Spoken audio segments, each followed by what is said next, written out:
ऐसे मौजूद पे बात जो आइंदा भी लोगों के लिए मशवरा हो सकती है। तो मैं अपनी गुफ्तगू का आगाज जो है इस शरिया की गाइडलाइन से अर्ज करना चाहूँगा। इसमें आप सल्लल्लाहु अलैहि वसल्लम ने फरमाया कि जब कोई शख्स दीन की एक बात को सीखता है, उसको 1000 रकात नफिल पढ़ने से ज़्यादा सवाब मिलता है। आप जो हज़रात अभी यहाँ तशरीफ लाए या जो बाद में भी इसको सुनेंगे या अभी सुन रहे हैं, वो सब हज़रात खुशकिस्मत है कि दीन का एक बाब सीख रहे हैं, चैप्टर है ये दीन का, कि कैसे फास्टिंग के अंदर मसाइल हैं और मेडिकली क्या उसमें गाइडेंस होनी चाहिए। तो रमज़ान में जहाँ इबादत का ज़ौक़ होता है, वहाँ सीखने का भी ज़ौक़ होना चाहिए, क्योंकि सीखने से इबादत से ज़्यादा अजर मिल सकता है। हम शायद पूरे रमज़ान में 1000 अगर नफ़िल ना पढ़ें, लेकिन इस सेमिनार में आने की बरकत से हमें 1000 अगर नफ़िल आम दिनों में, रमज़ान में तो 70 गुना बढ़ जाता है। तो 70,000 रकअतों का हमें सवाब इस सेमिनार में शिरकत करने की वजह से और इस मसाइल को सीखने से मिल सकता है। तो आज की जो हमारी स्लाइड्स हैं और प्रेजेंटेशन उसका फ्लो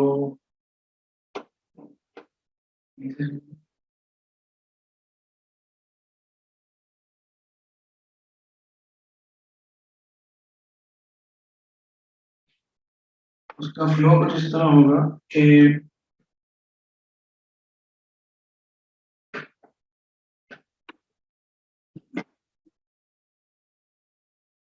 जी, उसका फ्लो इस तरह है कि हम 4 टॉपिक्स को डिस्कस कर रहे होंगे। सबसे पहला मतलब जो हमारा कंटेंट्स होंगे कि एक तो रोजे के फजाइल हैं, ताकि उसकी एहसास पैदा हो जाए। दूसरा ये कि रोजे की किन पर रोजा फर्ज है, ताकि जिन पर फर्ज है वो उसमें कोताही ना करें, और जिनको शरीयत ने रुखसत दी है वो उस रुखसत को अवेल कर सकें, यानी एग्जेम्पशन मिली हुई है। थर्ड है कि इसमें जो डॉक्टर हजरात हैं, केयर गिवर हैं, पैरामेडिकल स्टाफ है, उसमें उनका किरदार क्या हो सकता है। एंड द फोर्थ वन ये कि रोजा किन चीजों से फासिद हो जाता है उसको, और उसमें जो खास तौर पे जो जदीद मेडिकल प्रैक्टिसेस हैं उनमें किन चीजों से, किस तरह के प्रोसीजर से रोजा फासिद होता है और किन प्रोसीजर से रोजा नहीं टूटता और हम समझते हैं कि टूट जाता है। तो अगर हम देखें कि रोजे की फजीलत क्या है, तो एक मुसलमान के लिए ये चीजें बड़ी क्लियर होती है कि रोजा बहुत ही फजीलत का बायस है। लेकिन हम सिर्फ रिकॉल करने के लिए कर लेते हैं, लेकिन इस पूरी इस सेगमेंट का मकसद क्या है कि मेरी अप्रोच क्या होनी चाहिए, एज अ डॉक्टर मेरी क्या अप्रोच होनी चाहिए, एज अ पेशेंट मेरी क्या अप्रोच होनी चाहिए। तो एज अ पेशेंट और एज अ मुस्लिम मेरी अप्रोच ये होनी चाहिए कि आई शुड फास्ट। ये नहीं होनी चाहिए कि आज मैं फास्ट, कि अगर मुमकिन हुआ तो रख लूंगा, नहीं हुआ तो नहीं रखूंगा। अब पेशेंट भी डॉक्टर से इस तरह पूछ रहा है कि आपका क्या ख्याल है कि मैं नहीं रखूं, और डॉक्टर भी ये कह रहा है कि मेरा भी ख्याल है कि आप रहने दें। तो ये अप्रोच जो है ना, इस्लामिक अप्रोच नहीं है। पेशेंट की भी ख्वाहिश होनी चाहिए कि डॉक्टर साहब मेरी ख्वाहिश है कि मैं रोजा रख लूं, और आप मुझे प्लीज रास्ता बताएं किस तरह मैं अपनी डोजेज को, फ्रीक्वेंसी को चेंज करूं, किस तरह से जो है मैं अपनी परहेज रखूं, किस तरह मैं सहरी अफ्तारी करूं कि मैं रोजा रख सकता हूं। और डॉक्टर भी इस तहकीक में लगा हो, सीएबी में लगा हुआ हो और जदीद तहकीकात को पढ़ रहा हो कि किस तरह मेरा ये जो पेशेंट है, मेरी स्पेशलिटी के जो पेशेंट हैं, इनको मैं किस तरह गाइड करूं कि रमजान में ये अपने रोजे ज्यादा से ज्यादा रख सकें। तो इन फजाइल का मकसद क्या है कि हमारी अप्रोच बन जाए कि I should fast, my patient should fast. ठीक है। तो अगर हम फजाइल हम देखें तो हदीस शरीफ में आता है, सही बुखारी की हदीस है कि अल्लाह जल्ल शानहू ने अल्लाह जल्ल शानहू इस रोजे पे कितनी फजीलत इनायत फरमाते हैं कि अल्लाह जल्ल शानहू फरमाते हैं कि हर नेकी का अमल जो है वो बंदे का अपने लिए होता है, लेकिन जो है वो रोजा जो है मेरे लिए है। यानी रोजा से वो सिर्फ मेरे लिए है, बिकॉज रोजे में रियाकारी नहीं हो सकती।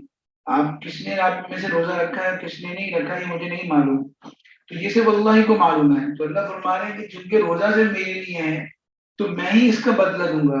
मुफस्सिरीन ने और मुहद्दिसीन ने इसका मतलब ये बयान किया है कि हर नेक अमल का सवाब फरिश्तों को बताया जाता है और फरिश्तों के जरिए दिलवाया जाता है, लेकिन रोजे का सवाब इतना ज्यादा है कि वो फरिश्तों को कन्वे नहीं किया जाता, बल्कि डायरेक्ट अल्लाह जल्ल शानहू क़यामत में खुद इनायत फरमाएंगे।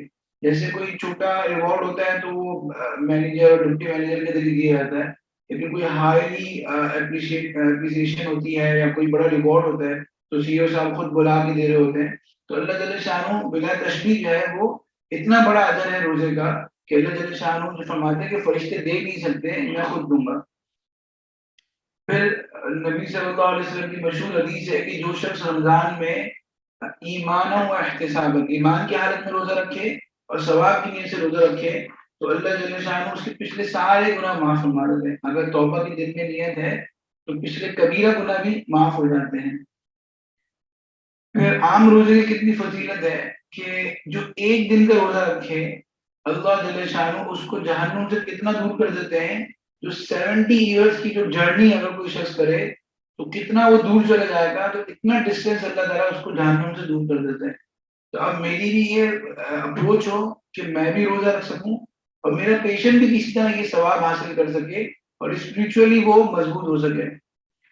और अगर एक डॉक्टर इन फजाइल को याद कर ले और उसके बाद अपने पेशेंट्स को मोटिवेट करें कि देखें आप इस तरह अपनी डाइट रखें और इस तरह जो है ना अपनी परहेज रखें और इस तरह अपनी दवाई लें और ये फजाइल आपको रोजा रखना चाहिए। एक बजाय दीन से दूर एक पेशेंट आता है, लेकिन एक डॉक्टर जो मुस्लिम डॉक्टर है जो रिलीजियस इंक्लाइंड है वो उसको तरगीब देता है कि आप रोजा रख सकते हैं, इंशाल्लाह इससे आपको और बरकत मिलेगी, सेहत मिलेगी।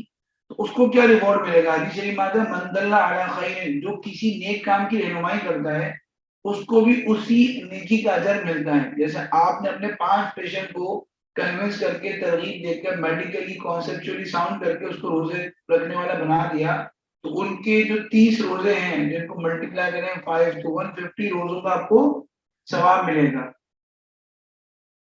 और दूसरी तरफ रोजा ना रखने पर बड़ी वईद भी है। आप सल्लल्लाहु अलैहि वसल्लम ने फरमाया कि जो एक रोजा रमजान में छोड़ दे बगैर शरिया कंसेशन के, यानी उसको जिन जगहों पे शरिया ने कंसेशन दी है, रुख्सत दी है, उसको नहीं मिली, वो खुद से उसने जो है रोजा नहीं रखा, तो अगर से टेक्निकली मुफ्तियान इकराम तो यही कहेंगे कि आप एक कज़ा रख लेंगे रमजान के बाद तो आपका रोजा फरीजा अदा हो जाएगा, लेकिन हुजूर सल्लल्लाहु अलैहि वसल्लम फरमाने कि वो फरीजा तो अदा हो जाएगा, लेकिन जो बरकत और जो सवाब और जो अजर मिलना था वो अगर जिंदगी भर भी रोजा रखता रहे तो रमजान के एक रोजे की कज़ा नहीं हो सकती है।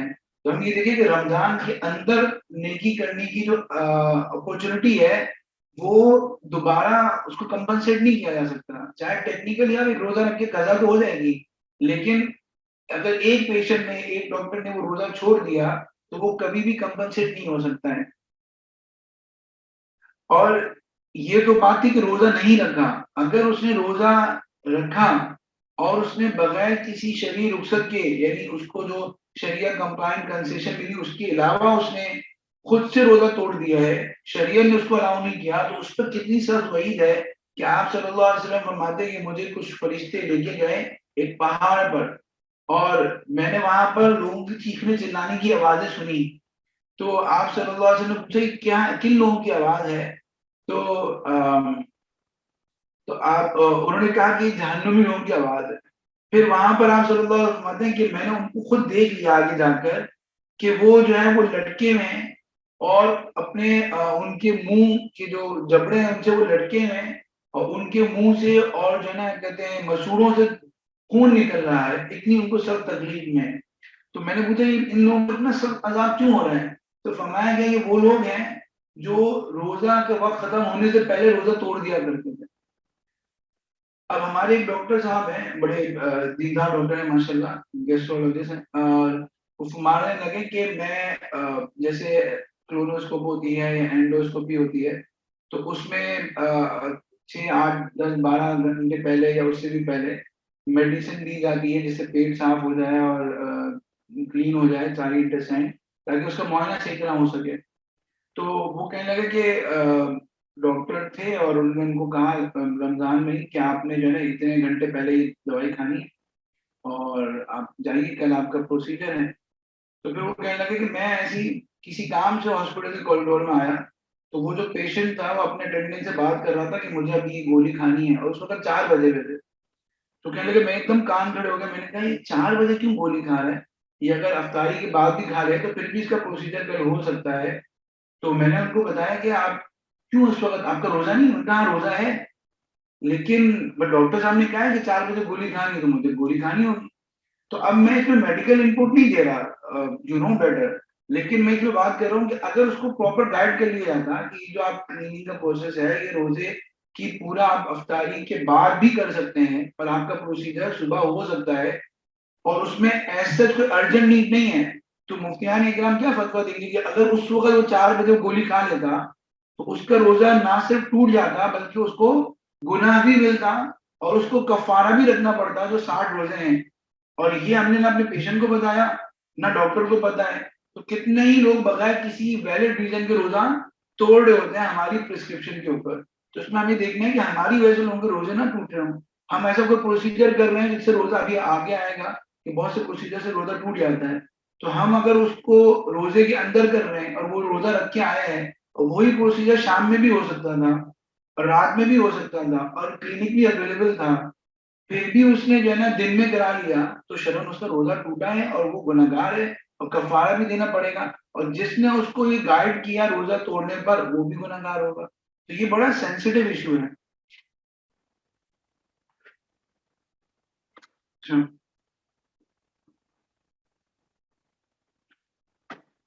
ज्यादा सेंसिटिव है तो ये सब नहीं होती।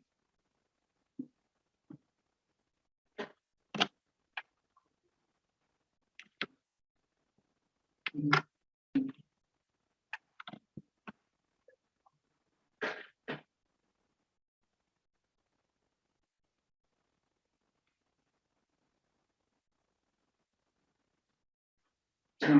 तो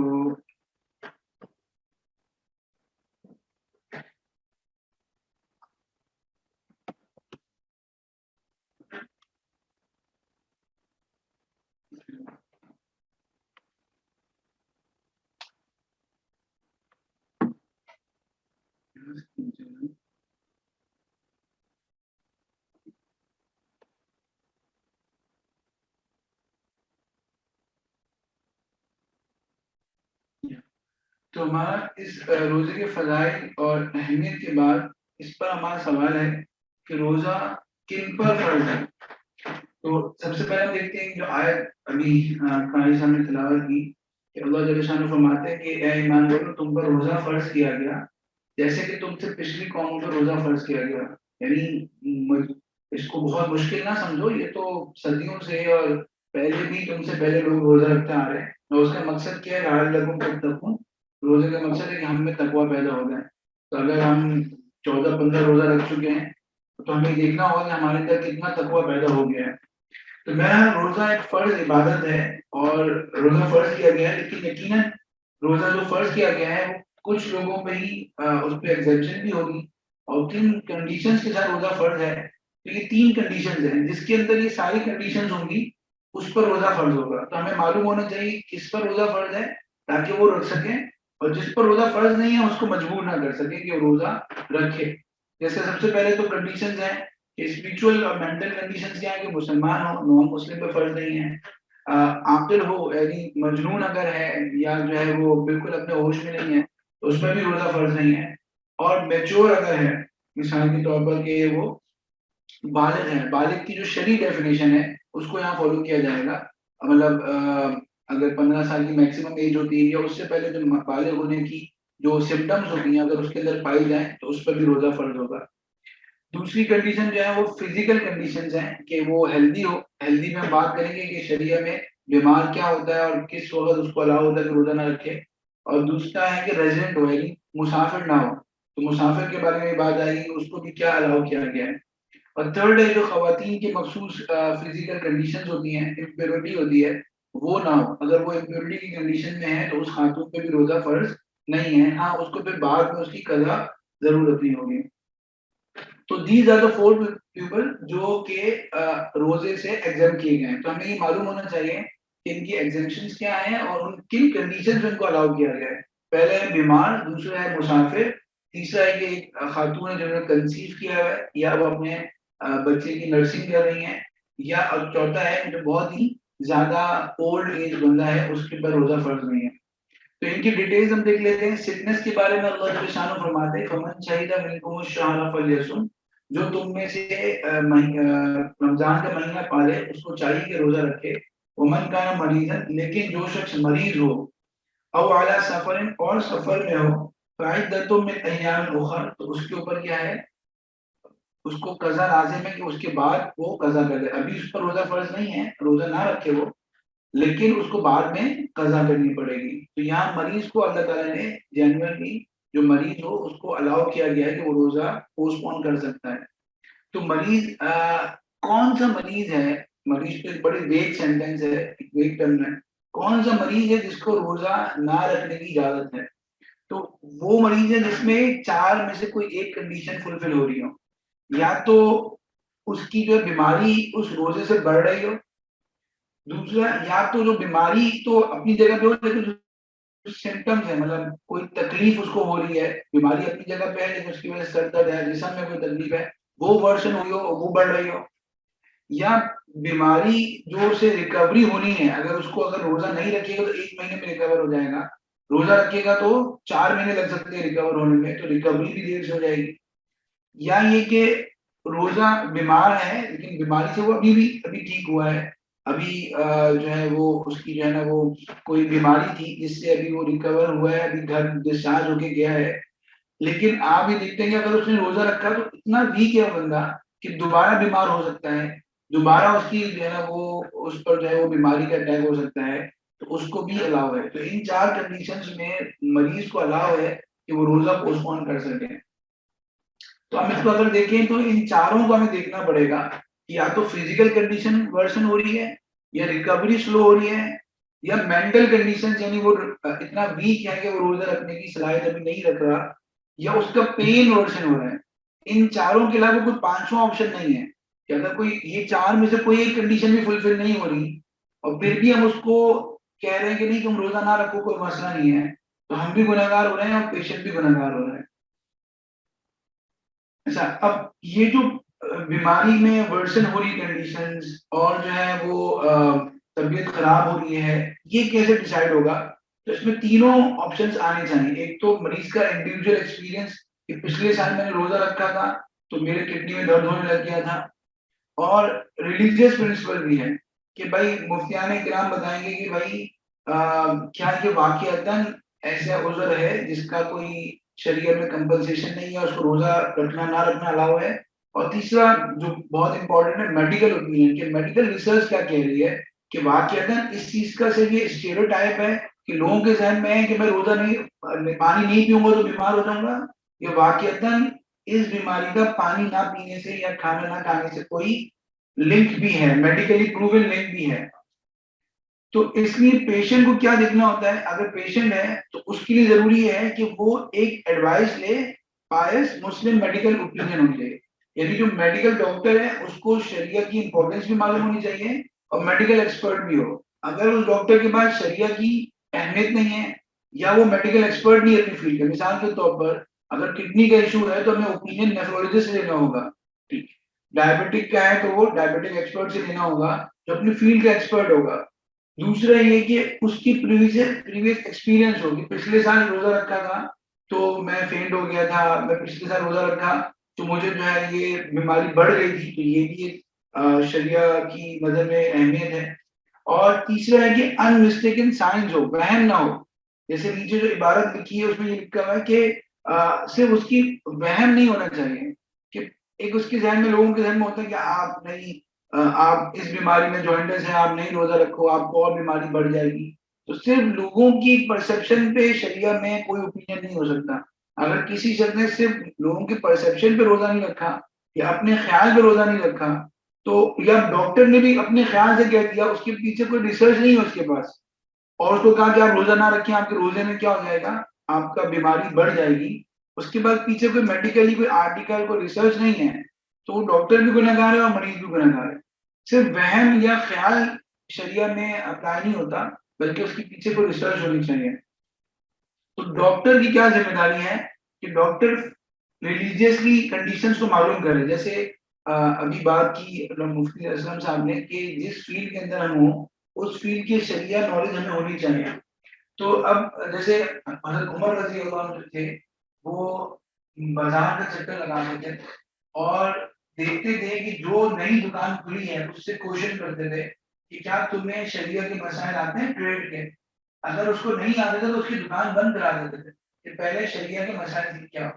तो अगर हम एक डॉक्टर भी क्लिनिक कर रहे हैं, एक डॉक्टर जो है वो स्किन के स्पेशलिस्ट है, एक ईएनटी का स्पेशलिस्ट है, तो अगर इस्लामिक रियासत हो तो वहां पर ये सवाल होगा उससे कि भाई आपने ईएनटी के शरीय के मसाइल सीख के आए हैं, आप डायबिटिक के शरीय मसाइल सीख के आए हैं। तो एक डॉक्टर को भी मालूम होना चाहिए रोजे के लिहाज से कि कौन सी कंडीशन है जिसमें फास्टिंग लाजमी होती है, कब एग्जेम्पशन होती है, कौन से प्रोसीजर हैं जो रोजे को इनवैलिडेट करते हैं। अच्छा, उसमें भी मैंने लिखा है कि लेटेस्ट फतावा, क्योंकि फतावा भी रिविजिट होते हैं। पहले फतावा में था कि कान में पानी डालने से या दवाई डालने से रोजा टूट जाता है। अब फतवा रिविजिट हुआ आप लोगों के इनपुट की वजह से, और उसमें अब ये कि नहीं टूटता। तो हम पिछले ओल्ड फतावा को ना देख रहे हो बल्कि लेटेस्ट फतावा को, उससे हम अपडेट हों। फिर उसके बाद जो है वो, अगर मैंने अपने पेशेंट को बोला कि रोजा तोड़ दो, तो उसकी कॉन्सिक्वेंसेस क्या होंगी, क्या उस पर फिदिया आएगा, क्या उस पर कफारा आएगा। फिर इसी तरह मेडिकली नॉलेज होना भी बहुत जरूरी है कि मेडिकल की कौन सी रिसर्च है जिससे सेफ फास्टिंग होगी। आप लोग जानते हैं कि कराची में कुछ डॉक्टर हजरात डायबिटिक के एक्सपर्ट हैं, उन्होंने बाकायदा इस पर रिसर्च की, फतावा लिए, अपनी मेडिकल रिसर्च को एनहांस किया, और उसके बाद वो डायबिटिक के काफी पेशेंट को गाइड करते हैं कि किस तरह आप सेफ फास्टिंग कर सकते हैं। तो ये एक रोल मॉडल है तमाम स्पेशलिटी के लिए कि आप ईएनटी के डॉक्टर भी इस पे आ जाए। हर जो हाइपरटेंशन के मरीजों के भी डॉक्टर जो होते हैं वो भी इस तरह रिसर्च कर रहे हैं कि मेडिकली ऐसी उनके पास सेफ फास्टिंग की प्रोसीजर हो जिससे वो बता सके कि आज मेडिकली प्रूव भी हो गया कि आप रोजा रख सकते हो, नहीं रख सकते तो मेडिकली साउंड में हो। और उनको ये मेडिकली नॉलेज हो, जो आपकी सीएमई होती है, रेगुलर मेडिकल रिसर्च होती है, कि हम किस तरह ड्रग को और उसकी जो है वो डोजेज को हम उसको सेट करें कि वो शहरी और तारी में ड्रग ले ले तो उसका जो है वो सेफ फास्टिंग हो जाए। फिर साइकोलॉजिकली भी डॉक्टर को साउंड होना चाहिए कि वो अगर रोजा रखना है तो किस तरह कन्विंस करना है, और अगर रोजा नहीं रखना है तो पेशेंट को किस तरह तसल्ली दिलाए। हमने ऐसे पेशेंट को देखा है जो कहते हैं कि डॉक्टर साहब ने तो अगर से कह दिया कि आप रोजा नहीं रखें, लेकिन मेरा दिल तो नहीं मानता कि मैं रोजा रख के बगैर रहूं, मैं कैसा मुसलमान होगा। हालांकि जहां पर बीमारी बढ़ने का खतरा हो, जहां पर वाकईतन रोजा रखने से बीमारी बढ़ रही हो, वहां जिस्म की अमानत और ये शरीर जिम्मेदारी होती है कि आप रोजा ना रखो। अब वहां पर ना रखने में सवाब होता है, लेकिन वो पेशेंट को पता ही नहीं होता, और वो समझ रहा होता कि मेरी ईमानी गैरत के खिलाफ है। तो हदीस शरीफ में क्या आता है, ये हदीस हमें याद रखनी चाहिए कि जब बंदा बीमार हो जाए और उस बीमारी में उसको उज़र की वजह से रोजा ना रखे, तो जैसे उस जिस्मानी हालत में जितनी नेकियां करता था उसको बीमारी की हालत में भी सवाब मिलता रहेगा। तो हम ये मरीज को समझाएं कि आप परेशान ना हो, आप डिसहार्ट ना हो कि अगर आप रोजा नहीं रख रहे तो आप शरीर उज़र की वजह से नहीं रख रहे, आपको इंशाल्लाह पूरा रोजा रखने का सवाब मिलता रहेगा। अच्छा, एक तो कैफियत थी बीमारी की, वो हमने डिस्कस कर ली। दूसरा होता है सैनिटी या ओल्ड एज की के आदमी है जो बीमार तो नहीं है लेकिन 80 प्लस एज का है। अभी भी कुछ दिनों पहले सवाल इस तरह के आ रहे थे कि बेड रेस्ट पे है और वो उसके अंदर सेहत ही नहीं है कि वो रोजा रख सके, जिसको हमारे फुकाहा की जबान में शेर पानी कहा जाता है। तो ये कौन शख्स है जो इतना ओल्ड है जिसमें फास्टिंग की अब सलाहियत ही खत्म हो गई है, मतलब वो इतनी देर तक भूखा नहीं रह सकता, प्यासा नहीं रह सकता, या जो है बिल्कुल मौत के करीब है, जो है वो लाइलाज क्रोनिक बीमारी का शिकार है, या अपनी एज की लिहाज से हमें लगता है कि इसके अंदर सब चीजें वर्षन हो गई हैं तो डे बाय डे अपनी मौत के करीब जा रहा है, या कोई टर्मिनल और क्रोनिक इलनेस का शिकार है, जो है किडनी फेलियर का शिकार है, या कोई कैंसर का मरीज है। तो इन सब लोगों को कहा जाता है जिनसे हमें होप नहीं है कि रिकवर हो सकेंगे, तो इनको शेख फानी कहा जाता है अरबिक में। और ऐसे सबको अलाउ है कि वो रोजा ना रखे बल्कि आप उस रोजे के बदले क्या कर दे, फिदिया अदा कर दे। थर्ड है जो खवातीन है जो कंसीव जिन्होंने किया हुआ है या अपने बच्चों की फीडिंग के प्रोसेस में है, तो इसमें भी बड़ा एक मिसअंडरस्टैंडिंग है। अभी कल भी डॉक्टर साहब से डिस्कशन हो रही थी, वो कह रहे थे कि हमारे यहाँ एक बड़ी तादाद है डॉक्टर की जो खवातीन को कह देती हैं, खासतौर पर गायनेकोलॉजिस्ट के, आपने अगर आपने if you are pregnant then you are allowed by default आप रोजा ना रखें। हालांकि हदीस के अल्फाज अगर हम देखें तो आप सल्लल्लाहु अलैहि वसल्लम ने फरमाया कि अल्लती तखाफु अला नफ्सिहा, कि जिसको अपनी सेहत के ऊपर खतरा हो कि मैं रोजा रखूंगी तो बहुत तबीयत खराब हो जाएगी, या बच्चे को नुकसान हो सकता है, या मेरी प्रेगनेंसी को नुकसान हो सकता है। और इसी तरह वो वेट नर्स जो अल्लती तखाफु अला वलदिहा, जिसको अपने बच्चों पे खतरा हो कि अगर मैंने ब्रेस्ट फीडिंग के दौरान रोजा रखा तो मेरे बच्चे को रिक्वायर्ड क्वांटिटी ऑफ मिल्क नहीं मिलेगा, या जो है वो बच्चे की सेहत खराब हो सकती है, मेरी खराब हो सकती है। तो इट इज, ये जो है बाय डिफॉल्ट अलाउ नहीं है, बल्कि ये तो मेडिकली पहले प्रूव करना पड़ेगा कि इस केस टू केस वेरी करेगा कि इन खातून के लिए रोजा रखना अलाउ है, इन खातून के लिए रोजा रखना अलाउ नहीं है, इनको मना है और इनको इजाजत है। तो इस पे रिसर्च भी होनी चाहिए और इसमें केस टू केस डॉक्टर से कंसल्ट होना चाहिए। ये जो माशरे में तस्वुर उभरा हुआ है कि भाई बाय डिफॉल्ट जो है जो भी प्रेग्नेंट है वो रोजा ना रखे, ये शरण ठीक नहीं है। और अगर डॉक्टर से ओपिनियन लिए बगैर एक औरत खुद से डिसाइड कर रही है कि मैं रोजा नहीं रख रही, तो वो शरण गुनहगार है और उसको रोजा अगर जो कजा कर भी ले तो रोजा ना रखने का गुनाह मिलेगा। फिर ट्रैवलिंग है, ट्रैवलिंग के अंदर भी जो कुरान मजीद की आयत पढ़ी थी क्या वाला सफर, अगर तुम सफर में हो तो तुम्हें अलाउ है, लेकिन इसके अंदर भी रोजा ना रखने की सिर्फ कंसेशन है, ये कोई प्रॉफिट नहीं है। आप रखें तो ज्यादा सवाब मिलेगा। और आजकल की जो कंफर्ट ट्रैवलिंग होती है उसमें कहा जाता है कि सवाब मिलेगा, आप रोजा रखें और आपको अजर भी मिलेगा, रमजान की बरकत भी मिलेगी। और लेकिन फिर भी अगर कोई रोजा नहीं रख रहा तो उसको फिर बाद में क्या करना होता है, रोजे की कजा रखनी होती है। और यहाँ पर जो सफर से मुराद है वो सफर शरई सफर मुराद है, जो 77 किलोमीटर का होता है। उससे कम पे अगर सफर कर रहे हैं, या कोई शख्स अगर सफर करके लाहौर चला गया लेकिन वहां 15 दिन का वो स्टे कर रहा है, तो अब वो मुसाफिर नहीं है। तो सिर्फ जो कन्वेंशनल सफर की डेफिनेशन है वो नहीं मुराद यहाँ पर, बल्कि शरई सफर मुराद है। तो अगर कोई सफर कर रहा हो तो वो पूछ ले मुफ्तियान इकराम से कि मेरा सफर जो है वो शरण क्वालिफाई भी हो रहा है सफर के लिहाज से या नहीं हो रहा है। तो ये हमारी 4 कंडीशन थी जिन पर शरिया अलाउ करती है कि आप रोजा पोस्टपोन कर सकते हैं। लेकिन इसमें कुछ टर्म्स होती हैं, कजा होता है, फिदिया होता है, कफारा होता है। तो इनकी अगर हम डेफिनेशन देखें, कजा किसको कहते हैं? कजा ये कहते हैं कि आपने रोजा नहीं रखा था, डॉक्टर ने, एक मुस्लिम डॉक्टर ने कहा कि आप रोजा ना रखें, और उसके बदले में आप फिर क्या करेंगे, जब आप सही हो जाएंगे तो फिर आप उसके बदले में रोजा रखेंगे। तो ये जो रोजे के बदले रोजा है, ये क्या कहलाता है? कजा। फिदिया क्या कहलाता है? फिदिया ये कि जैसे हमने बात की थी, जो बहुत ही ओल्ड एज लोग थे उनको कहा था कि अगर आप जो है वो बिल्कुल रिकवरी की होप ही नहीं है, तो उनके लिए क्या कंसेशन थी कि वो रोजा ना रखें, बल्कि हर रोजे के बदले में एक फिदिया दे दें। फिदिया क्या होता है? या तो गरीब को 2 वक्त का खाना खिला दें, या एक गरीब बंदे को एक सदका फितर की मिकदार जो आजकल कम से कम 160 रुपए चल रही है वो अदा कर दें। लेकिन अगर वो शख्स फिर रिकवर कर गया तो फिर वो फिदिया का नफिल हो जाएगा और उसको फिर फिजिकली रोजा रखना पड़ेगा। फिर कफारा किसको कहते हैं? कफारा वो बात थी जो मैंने अर्ज किया था कि अगर किसी ने गलती से रोजा तोड़ दिया, यानी उसको शरिया में रुखसत नहीं दी, एक ट्रेन के रोजा रखा और सख्त बीमार हो गया, असर के टाइम पे उसने डॉक्टर को फोन किया था मुझसे बिल्कुल मैं बेहोश हो रहा हूँ, या मुझे ऐसा मसला हो रहा है, चक्कर आ रहे हैं, कोई मसला है, और डॉक्टर ने भी उसकी कंडीशन देख के कहा कि आप रोजा तोड़ सकते हैं। आप अगर रोजा नहीं तोड़ेंगे तो आपको बहुत सख्त बीमारी हो सकती है। तो उस शख्स का ये रोजा तोड़ना तो जायज है, अब उसके लिए सिर्फ एक कजा होगी। लेकिन अगर उसने मेडिकल रीजन के बगैर, जेन्युइन रीजन के बगैर से अपनी विश पे रोजा तोड़ दिया, या डॉक्टर को भी गाइडेंस पता नहीं थी, जो चीज रोजे के बाद हो सकती थी उसने उसे रोजे के अंदर करवा दी, उससे रोजा टूट गया, तो अब उसको गुनाह भी मिलेगा और उसको 60 रोजे लगातार रखने पड़ेंगे और एक रोजा कजा के तौर पर भी रखना पड़ेगा। और ये जो कफारा है, हदीस से साबित है कि एक आदमी हुजूर सल्लल्लाहु अलैहि वसल्लम के पास आया कि मैंने फिजिकल रिलेशन कायम कर लिया अपनी वाइफ के साथ रोजे के अंदर। तो हुजूर सल्लल्लाहु अलैहि वसल्लम ने उसको फिर ये बताया था कि तुम एक गुलाम आजाद करो, गुलाम तो आजकल होते नहीं है।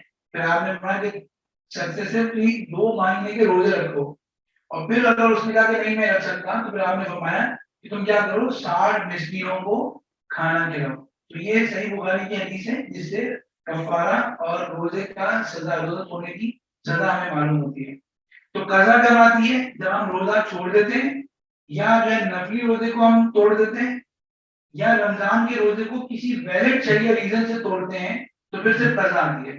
और कफारा कब आता है? जब रमजान के रोजे को हम किसी विदाउट अ वैलिड रीजन हम रोजा तोड़ देते हैं तो उस सूरत में क्या आता है, कफारा आता है। तो दोनों के मसाइल हमें मालूम होने चाहिए। अब यहाँ पर जो लास्ट हमारा टॉपिक है वो ये है कि किन प्रोसीजर से रोजा टूट जाता है और किन से नहीं टूटता। ये बहुत लंबी डिबेट है, इस पर आप इंटरनेशनल देखें तो बहुत पेपर्स लिखे जा रहे हैं, बहुत सेमिनार हो रहे हैं, इससे रोजा टूट रहा है, इससे नहीं टूट रहा, आई इंजेक्शन से रोजा टूट रहा है, और जो है ना एंडोस्कोपी से रोजा टूट रहा है कि नहीं टूट रहा। मैं चाहूंगा कि कुछ ऐसे प्रिंसिपल्स आपको दे दूं जिसके बाद आपको जो है ना वो खुद से डिसाइड करना भी आसान हो सके, और आपके सामने एक होलिस्टिक लिस्ट हो कि किन चीजों से रोजा टूटता है, किन से नहीं टूटता। तो प्लीज जो है वो तवज्जो कीजिएगा इन प्रिंसिपल्स पे। अगर आपको ये प्रिंसिपल समझ में आ गए तो आपको 90% ऑफ रोजे के मसाइल समझ में आ जाएंगे। क्या है कि देखिए रोजे की डेफिनेशन क्या है। Fasting means to avoid food, drink and sexual intercourse from the dim beginning of dawn, यानी सुबह सादिक से लेकर गुरूब आफ्ताब तक किन चीजों से बचना है, तीन चीजों, खाने पीने और जो मखसूस ताल्लुकात होते हैं उनसे बचना। अब खाने पीने की डेफिनेशन क्या है, और क्या बॉडी में कोई भी चीज जा रही है तो उसको हम खाना पीना कहेंगे, या अगर बॉडी में कोई चीज मखसूस तरीके से जाएगी तो उसको खाना पीना कहेंगे। तो हम देखते हैं कि जैसे मैंने नीचे मेंशन किया, हुजूर सल्लल्लाहु अलैहि वसल्लम रमजान में रोजे में नहाते भी थे, और हर शख्स नहाता है तकरीबन। तो उस नहाते के अंदर भी पानी पोर्स के थ्रू जाता है, तो पानी तो अंदर जा रहा है और आपको एक फ्रेशनेस भी फील होती है, बार वक्त जो है वो प्यास भी बुझ जाती है। तो क्या इसको हम कहेंगे कि हमने पानी पी लिया और हमारा रोजा टूट गया। इसी तरह अगर हम देखें कि आप सल्लल्लाहु अलैहि वसल्लम जो है रोजे में, सही सुनन अबू दाऊद में कि आप सल्लल्लाहु अलैहि वसल्लम रोजे में क्या करते थे, सुरमा लगाते थे। अब सुरमा अगर मैंने आंख में लगाया तो बाद का जो है गले में उसका टेस्ट या उसका जायका या उसका कलर महसूस हो रहा है, तो गले में एक चीज जा रही है। तो क्या मैं इसको कहूंगा कि मेरे पेट में डाइजेस्टिव सिस्टम में एक चीज चली गई, मेरा रोजा टूट गया? नहीं। प्रॉफिट सल्लल्लाहु अलैहि वसल्लम तो रोजे में सुरमा भी लगाते थे। इसका मतलब ये कि हर चीज जो जिस्म में जा रही है उससे रोजा नहीं टूटता, बल्कि उसके लिए शरीयत ने पैरामीटर रखे हैं, वो कंडीशन हैं। वो कंडीशन क्या है कि जब कोई लिक्विड फूड और मेडिसिन, कोई ग़िज़ा या दवाई कहाँ एंटर हो रही है, वो एंटर हो रही है क्वालिफाइड पैसेज के थ्रू, यानी वो जिसको हम कहते हैं मनफज मोतबर, यानी जिस्म में कुछ ओपनिंग्स ऐसी होती हैं जो शरीयत में मोतबर है कि यहाँ से कोई चीज अगर अंदर जाएगी तो उससे रोजा टूटेगा, उसको हम कहते हैं क्वालिफाइड ओपनिंग, या हम कहते हैं कि इनवैलिडेटिंग ओपनिंग। ठीक है, और वो पहुंच कहाँ जाए, और सिर्फ पहुंचे नहीं बल्कि वहां पर ठहर भी जाए। कहाँ पहुंच जाए, क्वालिफाइड कैविटी। जिसम में तो बहुत सी कैविटीज हैं, लेकिन शरीर में जो है वो कैविटी जॉफ किसको कहते हैं, वो तीन चीजों को कहते हैं, माइट्रोल, स्टमक एंड इंटेस्टाइन्स, यानी डाइजेस्टिव सिस्टम। ये तीन चीजों तक अगर वो चीज पहुंच जाएगी और क्वालिफाइड ओपनिंग से पहुंचेगी, यानी जो रास्ता हो वो भी मोतबर हो और पहुंचना भी मोतबर जगह तक हो, तो फिर हम क्या कहेंगे, रोजा टूट गया। और अगर वो कोई किसी गैर मोतबर रास्ते से आया तो फिर भी नहीं टूटेगा। और अगर पहुंचा लेकिन वो इन तीन चीजों में नहीं पहुंचा, कहीं और पहुंच गया, तो फिर भी हम कहेंगे कि रोजा नहीं टूटा है। तो ये मसला जरूर समझ लेना चाहिए, वरना हर प्रोसीजर में हम कंफ्यूज होते रहते हैं कि इससे रोजा टूटेगा कि नहीं टूटेगा। तो मैं आई रिपीट कि जो है ना वो क्या कहते हैं, पैसेज भी मोतबर हो और जो है वो डेस्टिनेशन भी क्वालिफाइड हो, तो फिर जो रोजा टूटेगा, इसके अलावा नहीं टूटेगा। तो हमारा इस डायग्राम से अगर देखिए कि कैविटी है जिसके अंदर हमारा जो है वो गला है, हमारा मैदा है, हमारी आंतें हैं, और जो चीज पहुंच रही है वो जो ऑरिफिस है या जो उसका पैसेज है, वो पैसेज भी शरीर में मोतबर है और उसके जरिए ही पहुंच रहा है। ठीक है, जैसे आंख के जरिए गले में जो चीज आ रही है, अभी तक की जो इसमें शरीय डिस्कशन हुई है, वो शरिया में स्कॉलर से कहते हैं कि it is not a qualified opening, it is like a pore, या इसको हम शरण मोतबर नहीं करते। अब इसमें डिबेट होगी कि ये ओपनिंग क्यों ही है, डक है या पोर है, क्या पैसे क्वालिफाई है कि नहीं है, लेकिन अब तक की डिबेट है। तो लेकिन कुछ चीजों में अभी आगे आप देखेंगे कि कुछ फतावा चेंज हुए हैं कि डॉक्टर्स ने प्रूव किया कि यहाँ का इसका इन तीन ऑर्गन से इस पैसेज का कोई ताल्लुक नहीं। तो अगर आप प्रूव कर देंगे कि भाई जो है ना इस प्रोसीजर का गले से, मैदे से, आंतों से कोई ताल्लुक नहीं है, तो फतवा चेंज हो जाएगा। अब फतवा ये है जैसे रोजा नहीं टूटेगा। अभी मैं आपको कुछ एग्जांपल्स भी शो कर देता हूँ। तो अगर हम बात करें कि स्किन की यहाँ से कौन सी चीजें हैं जिन पर रोजा टूट जाता है, तो स्किन का बाय डिफॉल्ट ये कि उससे रोजा नहीं टूटता, क्योंकि स्किन जो है वो क्वालिफाइड या इनवैलिडली पैसेज नहीं है to the stomach, throat and intestine, उनसे कोई पैसेज नहीं है। वो अगर है तो पोर्स है, और पोर्स जो है वो वैलिड पॉइंट नहीं है और क्वालिफाइड पैसेज नहीं है शरीर के अंदर। तो अगर आप एक्यूपेंचर कर रहे हैं तो उसमें कोई चीज एंटर तो नहीं हो रही है। अच्छा, एक पॉइंट मैं छोड़ गया था। हमने जो पीछे बात की कि कोई चीज रिमूवल हो रही है जिसम से, कोई चीज जिसम से निकल रही है, तो उससे रोजा नहीं टूटता। किसी चीज के जिसम में दाखिल होने से रोजा टूटता है। हदीस शरीफ में आता है अल फित्र मिम्मा दखला, रोजा किसी चीज के दाखिल होने से टूटता है, वलैस मिम्मा खरजा, किसी चीज के निकलने से रोजा नहीं टूटता। ठीक है, तो अक्सर अगर हम ये बात करें कि अगर एक्यूपेंचर हो रहा है तो उसमें कोई चीज जो है वो एंटर नहीं हो रही जिसम में, बल्कि क्या हो रही है, निकल रही है। इसी तरह अगर आप क्रीम लगा रहे हैं जिसम के ऊपर, कोई लोशन लगा रहे हैं, ठीक है, आपने कोई भी उसको जो है क्रीम दी है, डॉक्टर ने कोई स्किन में लगाने के लिए ऑइलमेंट दी है और उसको कहा कि उसको लगाएं, तो अगर वो जिसम में एब्जॉर्ब हो रही है, लेकिन चूंकि वो पोर्स के थ्रू हो रही है, वो कोई क्वालिफाइड मैसेज नहीं है जो स्टमक तक जा रहा है, तो इसलिए उसको लगाने से रोजा नहीं टूटेगा। फिर गैस्ट्रोनॉमी है, पीईडी अगर आप कर रहे हैं तो ये रोजा को तोड़ देगी, क्योंकि ये डायरेक्ट कहाँ जाती है, स्टमक में जाती है। तो इसकी वजह से क्या हो जाएगा, क्योंकि वो कैविटी तक पहुंच गई और वो डायरेक्ट हो गया, तो इससे रोजा टूट जाएगा। तो this is the only one thing जो स्किन से रिलेटेड है, रोजे को तोड़ देती है। अब इंजेक्शन से फ्लूइड है, अगर आप जो है वो उसको सबक्यूटेनियस दे रहे हैं या मसल्स में भी लगा रहे हैं, तो वो चूंकि जो है कहते हैं क्वालिफाइड पैसेज नहीं है जो स्टमक तक जा रहा है, बल्कि वो इनडायरेक्टली जा रहा है, तो इससे रोजा भी नहीं टूटेगा, क्योंकि स्किन का कोई पैसेज क्वालिफाइड या इनवैलिड कोई इनवैलिडिटी कोई पैसेज नहीं है, तो इन तीन ऑर्गन्स तक लेके जा रहा हूँ। क्वेश्चन हम इसके बाद भी हम कर सकेंगे। अच्छा, ये जो क्वेश्चन है थोड़ा इंपॉर्टेंट है, वो ज्यादा इंपॉर्टेंट इसलिए कि सबसे ज्यादा रोजा तोड़ने के प्रोसीजर ईएनटी से रिलेटेड होते हैं, क्योंकि शरीर जो है, मुंह जो है, एक क्वालिफाइड और एस्टैब्लिश पैसेज है टू द थ्रोट, जाहिर बात। एक नाक भी पैसेज है जो आपके गले तक चीजों को ले जा सकती है। तो इन चीजों में ज्यादा मसाला है। लेकिन अगर मैं बात करूं कान की, तो हमारी क्लासिकल बुक्स में लिखा हुआ था कि कान में कोई चीज डालेंगे तो रोजा टूट जाएगा, क्योंकि कान का पैसेज जो है वो दिमाग से है और कान का पैसेज जो है वो अलग से है। ठीक है, तो और दिमाग के बारे में लिखा हुआ था हमारी क्लासिकल बुक में कि इसका ताल्लुक जो है वो डाइजेस्टिव सिस्टम से कोई पैसेज है। लेकिन बाद में मतलब जब डॉक्टर से कंसल्ट किया गया तो उन्होंने एनाटॉमी बताई कि भाई दिमाग का कोई डायरेक्ट लिंक आपके डाइजेस्टिव सिस्टम से कोई पैसेज नहीं है। तो फिर कैविटी से दिमाग को फुकाग्राम ने एक्सक्लूड कर दिया कि दिमाग में कोई चीज जाएगी तो उसे रोजा नहीं टूटेगा, क्योंकि उसका डाइजेस्टिव सिस्टम से डायरेक्ट ताल्लुक नहीं है, पैसेज नहीं है। तो एनाटॉमी से मसला चेंज हो गया। फिर उसके बाद कान का ये मसला जहन में आया और दारू में पूरी इस पे डिटेल्ड डेलिब्रेशन हुई है, कॉन्फ्रेंस हुई है, जिसमें डॉक्टर्स ने ही प्रूव किया कि भाई कान का जो है वो, अगर कान का पर्दा ठीक हो तो उसका कोई पैसेज नहीं है जो आपके हलक तक जा रहा हो। तो जब ये चीज प्रूव हुई तो फतवा भी चेंज हुआ।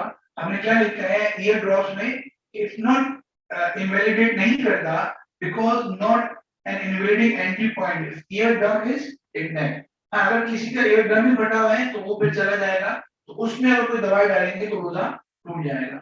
अब इसमें भी देखना होगा कि अगर ईएनटी डॉक्टर के पास कोई पेशेंट आ रहा है और उसको लगता है कि इसका ईयर ड्रम अभी स्टैब्लिश तो नहीं हुआ फटा हुआ, लेकिन बीमारी ऐसी कि हो सकता है, तो उसको एहतियातन कहें कि आप सुबह डाल लें, शहरी में डालना और इफ्तारी में डाल लें, तो एहतियात तो डॉक्टर ही देखेगा। तो हम देख रहे हैं इनहेलर इनहेलर पे इंडस के डॉक्टर राती दारुल तशरीफ लाए थे और उस पर फतवे पर उन्होंने डिस्कशन की थी, लेकिन ये बात फिर भी फतवा वही इंटैक्ट रहा था कि इनहेलर से जो फ्यूम होती है, मेडिसिन होते हैं, वो क्या होते हैं, हलक तक जाते हैं, और हलक जो है कैविटी है जो शरण मोतबर है। वॉमिट वॉमिट जो होता है, वॉमिट करने में क्योंकि कोई चीज निकल रही अंदर नहीं आ रही है, तो शरण, इसकी सिर्फ दो कंडीशन है कि अगर दो सूरतें हैं जिसमें रोजा टूटेगा, वो क्या, कि आपने जो है वो डेलिबरेटली वॉमिट किया मुंह भर के, खुद से नहीं हुई बल्कि डेलिबरेटली हुई है और मुंह भर के हुई है। दूसरी सूरत ये कि जो है वो मुंह भर के हुई, डेलिबरेटली तो नहीं हुई, लेकिन आपने कुछ हिस्सा उसका निगल लिया वापस। इन दो सूरतों में रोजा टूटेगा। नॉर्मल हालात में दो कंडीशन फुलफिल नहीं होती है। नॉर्मली बंदे को वॉमिट होती है और बस वो ना निकलता है और ना ही उसका इख्तियार होता है। तो नॉर्मल हालात में जो वॉमिट होती है उससे रोजा नहीं टूटता है। एंडोस्कोपी अगर आप कर रहे हैं तो एंडोस्कोपी में यू नो बेटर कि उसके अंदर जो है वो जेल में भी जो है वो लगाया जाता है स्कोप के ऊपर, हलक को सुन करने के लिए स्प्रे किया जाता है। तो ये सारी चीजें हलक तक और जो है वो अंदर तक स्टमक तक चली जाती हैं, तो उससे भी रोजा टूट जाता है। लाइटिंग इंसेंस यानी कोई अगरबत्ती जला के अगर है तो उसका जो फ्यूम्स है, आपको अगर खुशबू आ रही है तो उससे रोजा नहीं टूटेगा। हाँ, अगर कोई डेलिबरेटली करीब जाकर उसके फ्यूम्स को लेगा और पार्टिकल उसके अंदर हलक में चले जाएंगे तो उससे रोजा टूट जाएगा। नोज स्प्रे नेजल ड्रॉप्स हैं, उनसे भी रोजा टूट जाता है, बिकॉज नाक में स्प्रे किया जाता है तो उसके हलक तक उसकी क्या होता है पार्टिकल्स चले जाते हैं। कई लोग सवाल पूछते हैं कि बल्कि एक केस मेरे सामने आया कि ऐसा मेडिकल कंडीशन थी कि अगर वो नाक में स्प्रे ना करे तो उसकी नाक बंद हो जाती थी और अगर मुंह से सांस ले तो वो उसको फिर 10-15 मिनट बाद उसकी कैफे जैसी व्यक्ति तो बहुत प्यास लगने लगती, तो वो रोजा रख ही नहीं सकता था बगैर नेजल स्प्रे के। तो उसमें कहा गया कि आपको शरण अलाउ है कि आप जो है रोजा करा कर लें, लेकिन रोजा में आप नेजल स्प्रे नहीं कर सकते। स्मोकिंग ऑब्वियसली गुनाह भी है, लेकिन उसके भी पार्टिकल्स जो है वो अंदर जाते हैं तो उससे भी रोजा टूट जाता है। अगर किसी को ऑक्सीजन मास्क लग रहा है जिसमें कोई और मेडिसिन नहीं है तो उसके अंदर भी, क्योंकि हम सांस तो लेते ही हैं, तो ऑक्सीजन से रोजा नहीं टूटेगा। इसी तरह अगर कोई ईटीटी ट्यूब लग रही है और उसमें कोई और चीज ऐसी नहीं हो रही कि उसको बेहोश कर रहे हैं, कोई और काम हो रहा है, सिर्फ ईटीटी ट्यूब की बात हो रही, उसके अंदर भी मेयर ऑक्सीजन ही अगर है तो उससे भी रोजा नहीं टूटेगा। फिर डिओड्रेंट है, आप कोई परफ्यूम लगा रहे हैं तो अगर उसके फ्यूम्स आप डायरेक्टली मुंह में नहीं जा रहे और आप इस एहतियात से लगा रहे हैं तो उससे भी रोजा नहीं टूटेगा। टूथपेस्ट है, माउथ वॉश है, यकीनन अगर आप मुंह में करके उसको वापस फेंक देते हैं तो उससे रोजा नहीं टूटता, लेकिन चूंकि उसमें खतरा होता है कि वो टूथपेस्ट के जरात हलक में चले जाएं तो इसलिए मकरूह है और यही कहा जाता है कि आप शहरी के अंदर ही उसको इस्तेमाल कर लें। ईयर ड्रॉप से इस पे बात हो गई है। आई ड्रॉप में जैसे मैंने बात की हुजूर सल्लल्लाहु अलैहि वसल्लम रोजे के अंदर सुरमा लगाते थे, तो आई ड्रॉप से भी रोजा नहीं टूटता। मेरा एक मारूफ हॉस्पिटल में जाना हुआ तो मुझे बहुत अच्छा लगा कि उनकी आई डिपार्टमेंट है तो उन्होंने जगह जगह दरवाजे पे लगाया हुआ था कि भाई आई ड्रॉप से रोजा नहीं टूटता, ताकि पेशेंट को क्लियर रहे। जब बाद दफा आंखें दिखाने के लिए पेशेंट आता है तो उसको ड्रॉप्स डाले जाते हैं ताकि उसकी बुद्धि एनहेंस हो जाए, तो उस पर पेशेंट रेजिस्ट करते हैं। तो आप अपने डिपार्टमेंट में अगर शरिया की गाइडेंस लगा दें तो पेशेंट को क्या हो जाएगा, रहनुमाई मिल जाएगी कि अच्छा इस काम करने से मेरा रोजा नहीं टूटेगा।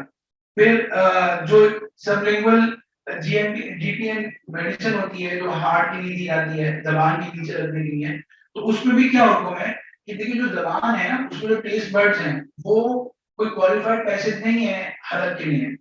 अगर कोई चीज वहीं पर डिजॉल्व हो जाती है और वो सिर्फ जो है पोर्स के थ्रू जाती है तो रोजा नहीं टूटेगा। लेकिन अगर आपने मेडिसिन रखी और वो मेडिसिन में कोई सॉलिड पार्टिकल्स हलक में चले गए तो रोजा टूट जाएगा। तो एक हार्ट के डॉक्टर को अपने पेशेंट को गाइड करना पड़ेगा कि तुमने किस तरह हलक के नीचे गोली रखनी है, वो सॉरी जबान के नीचे गोली रखनी है कि वो जो है वो वहीं पर डिजॉल्व हो जाए और उसका कोई पार्टिकल हलक में ना जाए। अगर कोई पार्टिकल जा रहा है सॉलिड फॉर्म में तो रोजा टूट जाएगा। फिर उसके बाद ब्लीडिंग गम्स, अगर मसूड़ में तो खून निकल रहा है तो उसमें दो कंडीशन होती हैं कि वो खून जो है वो थूक पर डोमिनेंट भी हो, यानी खून का जो कलर होता है वो थूक पर नजर आए, और दूसरा कि हलक में उसका टेस्ट भी आए। अगर किसी के वैसी ब्लीडिंग हो रही है गम्स में लेकिन थूक पर उसका रंग ऑलिव नहीं है, रेडिश नहीं है और वो टेस्ट में भी नहीं आ रहा तो उससे रोजा नहीं टूटेगा। लास्ट लाइन हमारी जिसमें हम ये बात कर रहे हैं कि जो मखसूस आज़ा का जो प्राइवेट पार्ट्स की जो है वो जो रिलेटेड सवाल है, तो उसमें मैंने अर्ज करूंगा कि जैसे अगर किसी को एनएल सपोजिटरी दी जा रही है, अगर उसका कोई लोअर पार्ट का एग्जामिनेशन किया जा रहा है, क्लोनोस्कोपी की जा रही है, तो ये बात हमें याद रखनी होगी कि जो इंटेस्टाइन के लास्ट पार्ट होता है रेक्टम, रेक्टम जो है वो क्या है, जॉफ का कैविटी का हिस्सा है। अगर रेक्टम का कोई चीज पहुंच गई तो रोजा क्या हो जाएगा, टूट जाएगा। रेक्टम से नीचे जो एनल ग्लैंड होती है वो भी कैविटी का हिस्सा नहीं है, और उससे नीचे जो एनस होती है वो भी कैविटी का हिस्सा नहीं है। तो रेक्टम जो एनल कनाल का जो अपर पार्ट जो रेक्टम से मिल रहा होता है, वहां तक अगर कोई चीज पहुंच गई तो उससे क्या हो जाएगा, रोजा टूट जाएगा। तो अब अगर कोई एनल सपोजिटरी की जा रही है, क्रोनोस्कोपी की जा रही है, तो नीचे से आप कैमरा वगैरह या ट्यूब वगैरह करते हैं, तो उससे क्या हो जाएगा, रोजा टूट जाएगा।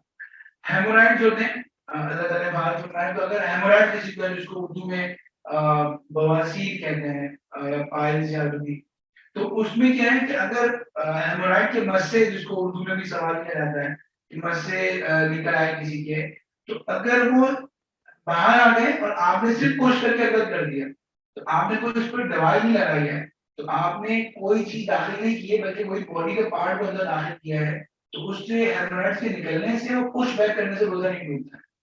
लेकिन अगर आपने उस पर कोई दवाई दी डॉक्टर ने कि आप उस पर दवाई लगा दें, तो इसमें जो मेडिकल फतवा ये है कि अगर वो आउटसाइड द स्किन पर लगाई है, जो चीज बाहर रह जाती है उस पर दवाई लगाई है, तो रोजा नहीं टूटेगा। अगर जो स्किन के अंदर चीज चली जाएगी, उस पर हमने जो है वो दवाई लगाई है और वो अंदर जा रही, तो रोजा टूट जाएगा। तो इस बात को मेरा ख्याल है कि डॉक्टर ज्यादा बेहतर समझते हैं इस वर्डिंग को, और वो अपने पेशेंट को ज्यादा अच्छे तरीके से गाइड कर सकते हैं। फिर हर बंदा बाकी चीज हासिल करने के लिए जिंदा करता है, तो उसके अंदर क्या है, बाज पिछले रमजानों में कोई वीडियो भी वायरल हुई थी कि कुछ लोग कह रहे थे कि भाई सिंधा में एहतियात करें और जो है ना रोजा टूट जाएगा। हालांकि एज पर शरिया, to best of my knowledge and my असातिज़ा इकराम, ऐसा नहीं है। इस सिंधा में तो हम पानी यूज करते हैं, वो इतना ऊपर तक नहीं जाता है, वो बाहर के एरिया को ही साफ कर रहा होता है। अल्लाह से अंदर में कोई शख्स बहुत ज्यादा ही उसमें मुबालगा और एक्सट्रीमिज्म का मुजाहरा कर रहा हो, और वो पहुंच जाए वहां तक, एक जगह है जिसको कहते हैं महकना। महकना किसको कहते हैं, फुकना भी कहते हैं, और फुका अगर हम उसको जानते हैं, ये वर्ड की जगह है। इसको मेडिकली अगर बताया जाए, तो मैंने एक डॉक्टर साहब से डिस्कस किया, उन्होंने कहा कि अपर एंड ऑफ एनल कनाल जो होती है, जो रेक्टम से मिल रही होती है, ये हुकना की जगह होती है, जहां पर एनिमा दिया जाता है, ठीक है। तो वो जगह जो है हुक्ना है, और ये फुकाहा में लिखा है कि तकरीबन डॉक्टर से मालूम करके 2 इंच अबव होती है। तो अगर वहां तक पानी चला जाए, तो वो भी जगह पे क्या होता है, रोजा टूटता है, उससे पहले पहले नहीं टूटता है। तो नॉर्मली जो प्रोसेस किया जाता है उसमें वहां तक पानी पहुंचने का ही नहीं होता है, तो उसमें कोई डरने की या कोई मसला नहीं होता। वजाइनल या यूरिथ्रल एग्जामिनेशन है, तो इसके अंदर जो बात है कि वजाइना जो है ये इनवैलिडिंग एंट्री पॉइंट नहीं है। मुफ्ती रफी उस्मानी साहब दामद बरकातहू, जो हमारे उस्ताद हैं माशाल्लाह, अल्लाह उनको सेहत अता फरमाए, से बीमार है, उनकी किताब है ज़ाबितुल मुफ्तिरात, जिसको अरबिक में उन्होंने अपना थीसिस लिखा था, और उसका इंग्लिश में भी एक हद तक तर्जुमा हो चुका है। उसमें उन्होंने जो है ना ये एक गायनोकोलॉजिस्ट से पूरा लेटर हेड पे उन्होंने पूरा उन्होंने लिखवाया कि जो खवातीन का जो ये पार्ट होता है, इसका इस इंटेस्टाइन या मैदे से या हलक से कोई ताल्लुक नहीं होता है, ये पैसेज नहीं है। तो पहले हमारी क्लासिकल बुक्स में लिखा था कि इसका मुआयना करने से अगर कोई वेट फिंगर डाली जाए या कोई इसमें कोई एग्जामिनेशन के बाद कोई जहरी या कोई ऐसी चीज इंसर्ट की जाए, तो उसे रोजा टूट जाता है। लेकिन जब एनओटी में प्रूव हुआ कि इसका कोई ताल्लुक नहीं है उससे, कैविटी से, तो फिर आप फतवा है कि इसका कोई आप जो भी इंटरनल मुआयना हो रहा है वजाना का, तो उससे रोजा नहीं टूटेगा। फिर इसी तरह मर्द का हो या फीमेल का, अगर उसकी जो है वो यूरिथ्रा का जो है ना क्या कहते हैं, यानी प्राइवेट पार्ट जो फ्रंट है उसका मुआयना हो रहा है, उसमें कोई चीज इंसर्ट की जा रही है, तो उससे भी जो है ना रोजा नहीं टूटेगा, क्योंकि ये भी अब पहले से भी है, और ये अभी और ज्यादा प्रूव हो गया कि इसका भी जो है मर्द के जो या फीमेल का जो प्राइवेट पार्ट होता है, उसको जो है उसका कोई लिंक नहीं है जो है कहते हैं आंतों से, तो उसमें भी कोई चीज इंसर्ट अगर करें, तो उससे भी रोजा नहीं टूटेगा। जैसे बैग लगाया जाता है, तो उससे भी रोजा नहीं टूटेगा। अगर हम आते हैं लास्ट क्वेश्चन पे, सर्कुलेटरी यानी ब्लड से रिलेटेड, तो सर्कुलेटरी पार्ट के अंदर भी आप देखेंगे सारे नो लिखे हैं कि उनसे रोजा नहीं टूटता, क्योंकि हमने बात कर चुके हैं कि एक तो खून के निकलने से रोजा नहीं टूटता, दूसरा है कि खून अगर दाखिल भी किया जाए तो वो वेन्स के जरिए किया जाता है। वेन्स जो है वो कोई क्वालिफाइड पैसेज नहीं है इंटेस्टाइन का या फिर स्टमक का, तो वेन्स के जरिए जो कुछ भी प्रोसेस होगा उससे रोजा नहीं टूटेगा। अगर हम देखें कि कपिंग अगर कोई बंदा कर रहा है तो उससे रोजा नहीं टूटेगा। हाँ, हदीस शरीफ में आता है कि कपिंग करने से रोजा टूट जाता है, लेकिन दूसरी हदीस में आता है कपिंग करने से रोजा नहीं टूटता। तो इसका मतलब उन्होंने क्या लिखा कि कपिंग से बाय डिफॉल्ट तो रोजा नहीं टूटता, लेकिन मे बी आपका इतना खून निकल जाए कि आप कमजोर हो जाओ, तो रोजे को कंटिन्यू ना कर सको, तो इसलिए फरमाया कि एहतियात करो। तो रोजे की हालत में कपिंग इतनी ज्यादा क्वांटिटी ऑफ ब्लड को निकालना कि आप कमजोर हो जाओ, ये मकरूह तो है कि रोजा नहीं टूटेगा।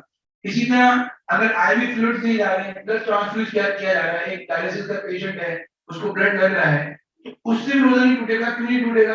क्योंकि वो वेन्स के जरिए लग रहा है, और वेन जो है वो इनवेलिडिंग एंट्री पॉइंट है। इसी तरह डायलिसिस की दोनों किस्में, हेमो हो रहा हो या दूसरा कौन सा होता है, हाँ, तो पेरिटोनियम भी जो है उससे भी रोजा नहीं टूटेगा, क्योंकि अगर हेमो में हो रहा है तो वेन से जरिए हो रहा है, और अगर पेरिटोनियम है तो जो पेरिटोनियम आई थिंक जो झिल्ली होती है, उसका भी कोई इंटेस्टाइन या उससे स्टमक से कोई ताल्लुक नहीं होता, तो उससे भी रोजा नहीं टूटेगा एक बंदा। अब ये आप लोगों के लिए एक चैलेंज है कि किस तरह डायलिसिस पेशेंट को गाइड करना है कि डायलिसिस की प्रोसेस में तो रोजा नहीं टूट रहा, लेकिन क्या उसकी मेडिकल कंडीशन इस तरह है कि वो रोजा रख सकता है, किस तरह उसको गाइड करना है कि वो पानी के इंटेक को इस तरह कंट्रोल करे कि उसका रोजा भी हो सके और वो डायलिसिस भी करा सके। तो अगर हमने किसी को इनेबल कर दिया तो हमारे लिए कितना बड़ा सवाब का जरिया होगा। और यूज ऑफ ग्लूकोमीटर, अगर कोई डायबिटिक पेशेंट है बार बार अपने शुगर को टेस्ट कर रहा है, तो उसमें भी तो खून निकल रहा है, अंदर तो नहीं जा रहा, तो उससे रोजा नहीं फर्क पड़ेगा। एंजियोग्राफी अगर हो रही है तो एंजियोग्राफी के अंदर भी रोजा नहीं टूटता है, बिकॉज वो रान की जो वेन है उस पर प्रोसेस हो रहा है, और वेन में अगर कोई चीज प्रोसेस हो तो उसका ताल्लुक, जैसे मैंने बार बार बोला कि उसका कोई ताल्लुक नहीं होता है, पैसेज नहीं है, तो इससे भी रोजा नहीं टूटेगा। तो ये कुछ मैंने रेफरेंसेस नोट कर लिए थे। With this I came to end of my slides. तो जज़ाकल्लाह फॉर योर पेशेंट लिसनिंग। रोजे के अंदर सुनना और सुबह के वक्त में नींद भी आ रही हो तो बड़ी कुर्बानी होती है, आप हजरात वक्त निकाल के तशरीफ लाए, तो मेरी तो यहाँ तक बात मुकम्मल हुई। Over to Mufti